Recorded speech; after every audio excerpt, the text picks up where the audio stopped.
Section 6.3 of your textbook shows how to solve a system of equations using matrices. This video is just an introduction to that, and what you're going to learn here is how to represent a system of equations with matrices. In class next time, I'll show you, once it's represented with matrices, how you can then use those matrices to solve the system. So first, just a reminder, a system of equations means that there's more than one. In this system that you see now, there's two variables, x and y, and there's two equations. The set brace indicates that these are two equations to be considered together as a system and not two separate equations. Representing this as a with using matrices is fairly straightforward. What I'm going to do is first take a matrix with the coefficients 3x, 4y, and then the second equation is 5x, and since it's minus 3y, I need to use a negative 3. And then next to that, I'm going to write a column matrix x, y, and then remember how matrices multiply. If you multiply this 2 by 2 matrix by this column matrix, you're going to do 3x plus 4y, and that is supposed to equal 2. Whereas 5x plus negative 3y should equal 13. And there you have it. I have now represented that system using matrices. And again, this hinges on the definition or the procedure for multiplying matrices, which you learned in class.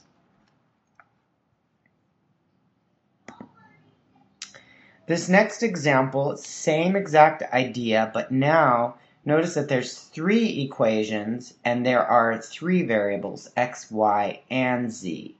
So what we're going to need here is a 3 by 3 matrix for all of my coefficients. And then our column matrix is going to be x, y, z, and that should be equal to the 8, the 12, and the 4. So I'm going to put 8, 12, and 4 here. Now, as far as the coefficients, for the first equation, it's pretty straightforward. It's 2x, 3y, and negative 5z. Notice on the second equation there's an x, and the unwritten coefficient is 1.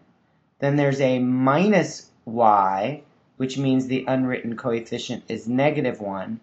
And then since z doesn't even show up in the second equation, you need to put a 0 here, because essentially it's 1x plus negative 1y plus 0z. For the third row of coefficients, notice that there's no x term. So it's 0x plus 2y plus 7z, and that should all equal 4. So again, this example is really instructive because it shows you what to do if a variable is missing from an equation. That's where you use a 0. It also shows you what to do if you don't see a coefficient. For example, right here, you don't see a number in front of x, so in the matrix you put a 1. Whereas here, since it's minus y, you end up using a negative 1. And that's really all there is to it. Like I said, tomorrow or next time in class, I'll show you, once you've represented it as a matrix, how you can actually solve to figure out what x, y, and z are. For your homework, I want you to copy the system that you see in front of you, exactly as it's written here, and then I want you to rewrite the system using matrices. And we'll take that in class, and I'll show you how to then find the values for x, y, and z that make all three equations true.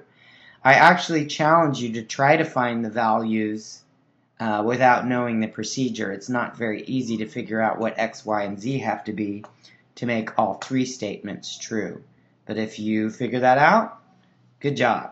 I'll show you tomorrow a really easy way to crank it out with matrices.